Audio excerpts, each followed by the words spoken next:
నమస్తే అండి. నా పేరు వహీదా. మాది గుంటూరు డిస్టిక్ పిడుగురాళ్ళ నుంచి వచ్చాము మేము. అయితే మా పాపకు పుట్టుకతో ముక్కు ఎముక వంకరగా ఉంది.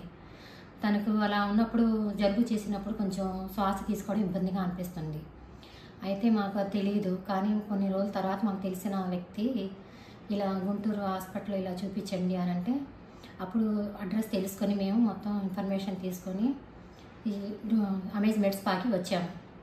వచ్చిన తర్వాత మేడం గారు సునీతా శంకర్ మేడంని, నిశాంత్ సార్ని కలిస్తే వాళ్ళు పాపకి ముక్కు అదంతా చెక్ చేశారు.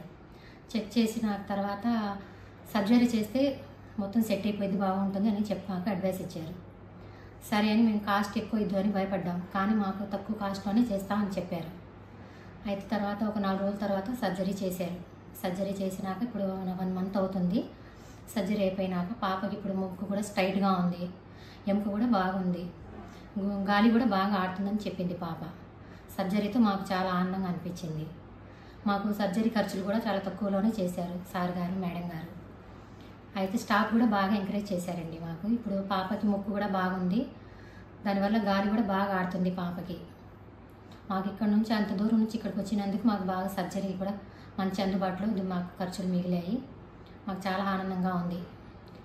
ఇక్కడ స్టాఫ్ కూడా మాకు బాగా ఎంకరేజ్ చేశారు, బాగా సపోర్ట్ చేశారు. మాకు వచ్చినందుకు తృప్తిగా ఉంది. Thank you Sunitha Shankar madam, Nishanth sir and staffs. వంకరగా ఉండే ముక్కుని సరిచేసే సర్జరీస్ని రైనోప్లాస్టీ సర్జరీ అంటారు. ముక్కు వంకర ఉండేదే కాకుండా కొంతమందికి శ్వాస తీసుకోవడంలో కూడా ఇబ్బంది ఉంటుంది.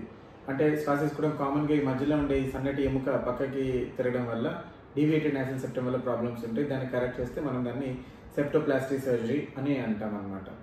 అది కాకుండా ఎక్స్టర్నల్గా మనకు బయట కనిపించే నోస్ షేప్ని ఆల్టర్ చేయడం. అంటే కొంతమందికి ఎలా ఉంటుందంటే ఎవరైనా చిన్నప్పుడు దెబ్బ తగలడం వల్ల పైన ఉన్న చప్పిడి ముక్కనో లేదా లోపలికి వెళ్ళిపోయిన ముక్కు అట్లాగా, లేదా ముక్కు లావుగా ఉండి పొట్టిగా ఉన్న ముక్కు హైట్ పెంచడం, లావుగా ఉన్నదాన్ని సన్నగా చేయడం, అండ్ ఈ టిప్ షేప్ సరిగ్గా లేదు, చాలా బ్రాడ్గా కనిపిస్తున్న వాళ్ళని నేరో టిప్ చేయడం, టిప్ సైజ్ని కొంచెం పైకి అనడం, కిందకి అనడం. కొంతమందికి రోడ్ రోలర్ లాగా ఉంటుంది, హంప్ని తగ్గించడం. ఇలాంటి డిఫరెంట్ ఈ సైడ్ కూడా నాస్ట్రిల్ సైజ్ పెద్దగా ఉంటుంది, సైజ్ తగ్గించడం.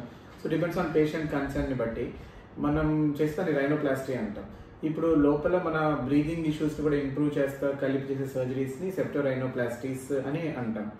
ఇవి 2 రకాలుగా చేయొచ్చు. ఒకటి open approach and closed approach. అంటే బయటికి కట్ అనేది ఉంటే అసలు బయటికి కట్ కనిపించకుండా లేకుండా దాన్ని బట్టి ఓపెన్ ఆర్ క్లోజ్డ్ టెక్నిక్స్ అని అంటాం అనమాట. ఇది కామన్గా నోస్ అంటే చాలా మందికి తెలియదు. నోస్ సర్జరీస్, ఇట్లాంటి నోస్ రీషేపింగ్ సర్జరీస్ అని ఎవరు చేస్తారండి. నోస్ అంటే ఈ సర్జరీస్ చేసేది ప్లాస్టిక్ సర్జన్స్ చేస్తాం మనం. యాజ్ ఏ ప్లాస్టిక్ సర్జన్ మన నోస్ యొక్క షేప్ని ఆల్టర్ చేసే సర్జరీస్ని వీ కాల్ దెమ్ రైనోప్లాస్టిస్, లేదా కామన్గా ఇంగ్లీష్లో కామన్లీ టర్మ్ ఏంటంటే నోస్ జాబ్ అని అంటారు.